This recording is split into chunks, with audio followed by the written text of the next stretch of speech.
មន្ត្រីនគរបាលចរាចរណ៍មានរឿងនៅផ្លូវជាតិលេខ3ម្សិលមិញស្នងការខេត្តកណ្ដាលប្រមានជាលាយលក្ខអក្សរហើយដាក់ឲ្យអនុវត្តវិន័យរយៈពេល3ខែថ្ងៃទី3ខែមេសាឆ្នាំ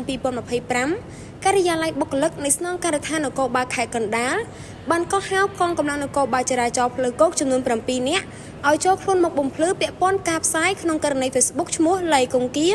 ដែលបានបង្ហោះវីដេអូសកម្មភាពមន្ត្រីនគរបាលចរាចរណ៍ដាក់គោលដៅអនុវត្តរដ្ឋបន្ទឹងច្បាប់ចរាចរណ៍ផ្លូវគោកនៅព្រឹកថ្ងៃទី2ខែមេសាឆ្នាំ2025ចំណុចផ្លូវជាតិលេខ3ចន្លោះគីឡូម៉ែត្រលេខ